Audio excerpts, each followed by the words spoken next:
Hi, just thought I'd do a quick update video. Got one of the LED boards out of the recovery beacon, and you can see, hopefully the autofocus is working, you can make out, look at all this crap. It's because the LED boards have been mounted inside a polycarbonate box to go on top of the vehicle, and obviously over the years or months it's become oxidized, started to rust. I figured, well, okay, there's several choices are available. You can either clean it off or you can replace the components. I really want to know the true value of the components, so I'm going to take a chance at cleaning it off, and then I'll inspect the components to make sure that they're fit for purpose, and just to make sure that they continue working. Now I have done a little bit of further testing. You can see that you can see this one does work. Incidentally, there is no trigger facility on the LED module. It is only a case of apply power and off you go. Now there's several cleaning agents available, most of which, or some of which will be familiar with. Some of them probably you won't. You can pick up from sort of the traditional hobby shops, general purpose PCB and flux cleaner. This one is from Maplin's. Leaves a small amount of white residue behind. Not particularly my favourite one, but it does work at a push. Now WD-40 also do one, which is a contact cleaner. You can use it on flux residue, and it's quite effective at getting it off. Other things like ethanol, obviously highly flammable, and with ethanol you can't really see the flame. Excuse me. You can't really see the flame if it does go up in flames, so you have to be a little bit careful with ethanol.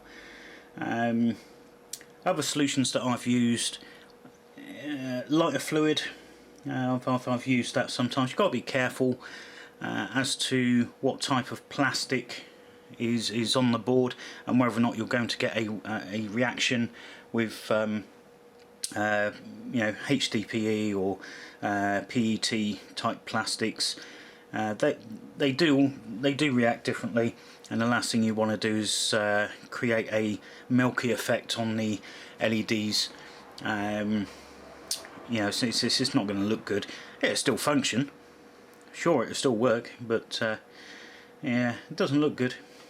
But anyway, so I figured I would jump ahead, go and clean this board up, and we'll come back to a little bit of surface mount soldering a little bit later. Incidentally, this is one of the early revisions of the board, as you can see on one of the previous videos that I uploaded, and this is actually missing the 44H11 transistor, switching transistor. So I thought to myself, well, whilst I'm on eBay, I'll go and pick some up, and they're just standard MPN D-packs packages.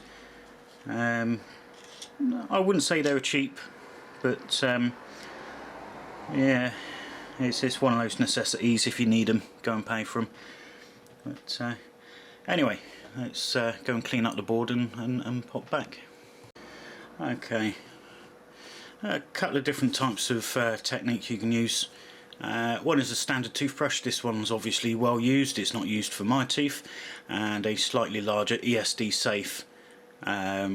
It's sort of like a composite nylon affair. They're cheap, they work well. So what we'll do, we'll try the Maplin one, just see how it goes. I'm just going to give the board a spray. Just give it a nice light scrub.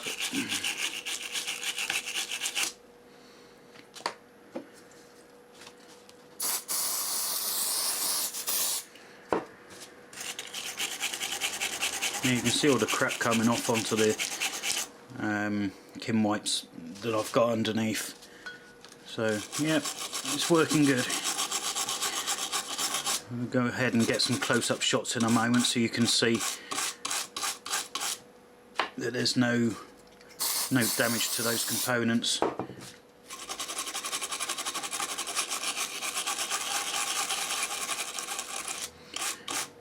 I've always found this method to be the more reliable. I have tried things like lighter fluid. They do work, but I find that sometimes it causes more problems than it solves, and I don't like problems. So let's just double it up a little. That board, incidentally, has gone extremely cold.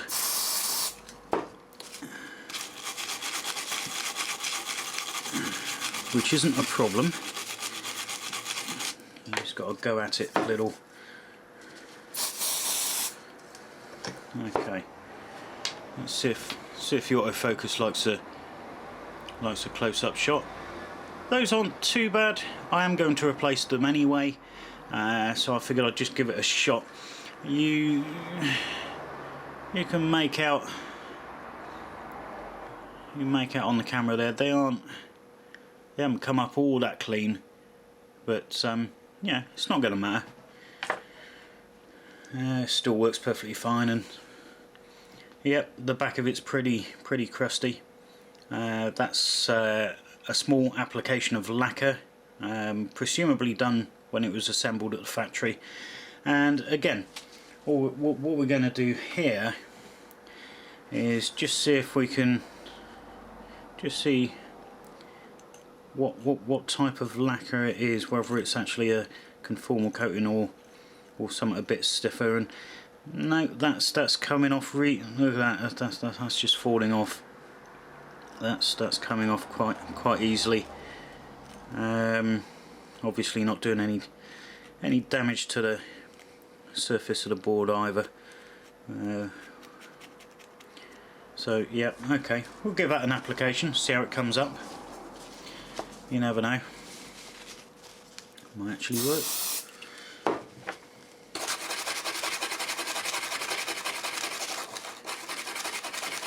It's just worthy to note that the tougher coatings, what I have done in the past is use a rotary tool with a nylon brush attachment, and that has sort of sped up the process by a significant amount.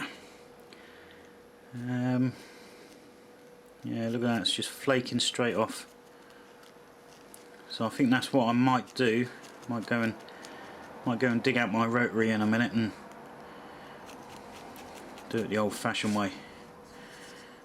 Bit of the brute force on it. But yeah, it's nasty. No wonder it's taken so bloody long. Anyway, let's see if I can find the rotary tool in a minute and go through the other boards that I have here. This is reasonably clean. I'm not too worried about the lacquer on the back. It's just nice to have a perfectly presentable board inside a clean polycarbonate box. You know, just the presentation, the whole image thing just looks a lot nicer. But yeah, so you can see there the occupied 44H11 in a D-pack, and that controls the current switching. So straightforward. There are 14 of these, and I have to replace that surface mount part on, I think it's 4, so that's going to take me a little while. I'll get the boards cleaned up first and we'll go from there. So I've just gone over the board, not so much with the nylon brush or the toothbrush. Sometimes the toothbrush can be a little bit too stiff, especially the cheap toothbrushes. One of the tricks I like to use is a reasonable speed. One of these little, let's see if I can, losing it on the camera there. It's just a miniature wire brush attachment, fits inside a rotary tool, and if you go very, very lightly, you can get majority of the crap off the board without causing any damage or problems. There was a bit of corrosion on the back of here, and obviously that's manifested in that can be seen here on this track. You can see this little copper track, and that's because the corrosion has weakened the solder mask, the silk screen, the protective layer. It's not because I've gone over at 30,000 RPM and with quarter of a ton of pressure. It's just purely that this LED module is old, and it's showing its age. The one thing I do like to do, see it does still work. If I just flip it over, I don't know what the auto exposure is going to do, but if I just apply the 12 volt, there you go. So that works absolutely fine.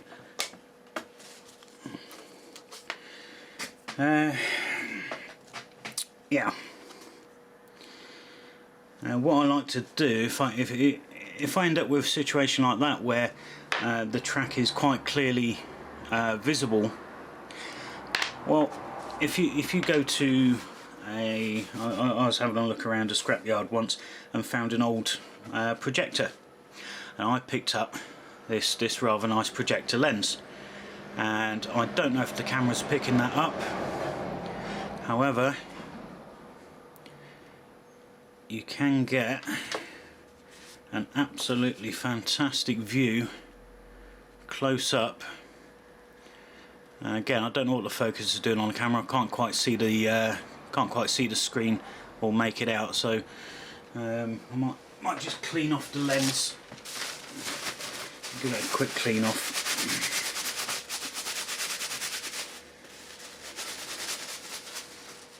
That's a little bit better. I might see something now. Now, let's see if I can get. It looks something like that. There you go. You can see that track in the middle. But it's quite a good lens for manually inspecting repair jobs, boards, surface mount flows, and what have you. So that'll be the next job, to pull out the other LED modules that are in need of the 44H11 replacement, and we'll go and do a bit of reflow soldering, get those back up together, get them fitted back in the case, and then we can work the circuit in there and bring this one to a close. I think it's been long enough. Okay, so we got one of the faulty boards just sort of held onto the helping hands, keeps it nice and stable for me to work on. We've also got a bit creaky. Here it is. Got my little 858D. It's an SMD rework station. Quite cheap off of eBay. I think I paid about 30 quid for mine 4-5 years ago, something like that. So all I'm going to do, untangle the handpiece, set the airflow to about 6. Temperature I'm going to ramp up to, this is in degrees Celsius. Let's have a look. Fast lead free. I set it for about 240, 230, 240, something like that. I'll set it for 230. And the idea is, the easiest way to test to make sure you've got the right amount of heat is to hold the nozzle about an inch away. It's warming up. Hold it about an inch away from a piece of tissue, and it should start to scorch. So we'll just let that come up to temperature, and we'll see how it goes. Incidentally, the handpiece, the fan on these 858s are reasonably quiet, more so than some of the more sort of top line professional solutions. Right, so ramp it up to 240. Heat your elements now nice and red. We should be able to get that tissue to scorch just slightly, about 1 inch away. So that's not really happening. That's a bit of trial and error. Let's take that. That's up onto number 7 on the airflow, whatever that relates to in litres per minute flow. Don't know, don't care. Trial and error. I don't know if you can see that on the cam, but that's actually doing quite a good job of lightly scorching the surface of the paper. So I don't have any Captain tape, so can't really protect the sides of the LEDs. However, I can already see that the flux is melting on that part. Might take a little bit of extra heat because it does have some vias on the back of the board, obviously for heat dissipation.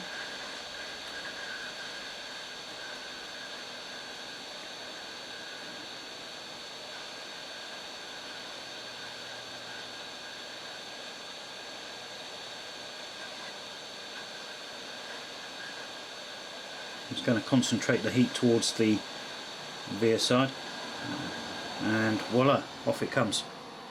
There we are. So that's that one done. I'll put the handpiece back on. That should go to sleep. If I reach around the camera, let's go and pick up my test probes. Let's just test the other one. So the power supply on.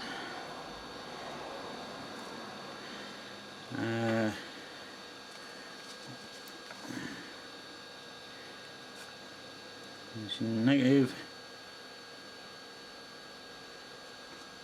See, that one does have some illumination, but it is broken. It is indicating to me that that switching transistor is not doing what it's supposed to. So that one needs some work. Let's put that one in there.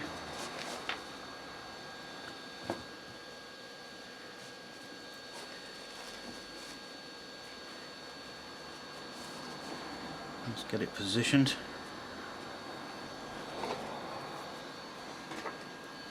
And again, just swap hands. I only have half a right hand. Makes it a little bit awkward sometimes using camcorders without the tripod, because the manufacturers seem to think that everybody is made equally. That's quite clearly not the case.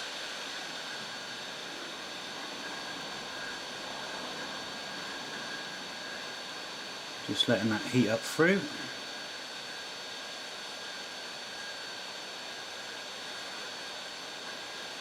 Don't want to localise the heat too much, just in case it warps or cracks or does something untoward. So you'll notice now and again the technique I'm using is just to redirect some of the heat to bring the rest of the board up. Now, it doesn't matter too much as long as you don't ramp it up too quickly or cool it down too quickly either. Cool it down too quickly is just as bad. Nasty things happen. There we are, straight in there, straight off. Handpiece back on the holster. Okay, lovely. You can probably see I don't know how good the macro facility is on this. You can probably I don't know if you can make out. Oh, I don't think it's going to autofocus. Damn you! Autofocus. You can make out there is a discoloration on the face of that part, so it is quite clearly blown to crap. And funnily enough, a very similar, in the vain hope it's going to autofocus, also the same problem on that one. So I know those two are kaput, and I have some more boards to test. Oh man. Right, well that's those 44H11 SMD parts on those two boards done. However, try not to short out my power supply. Plug the bloody thing in. And yeah, it's a fill. It's a fill. And same with the other one.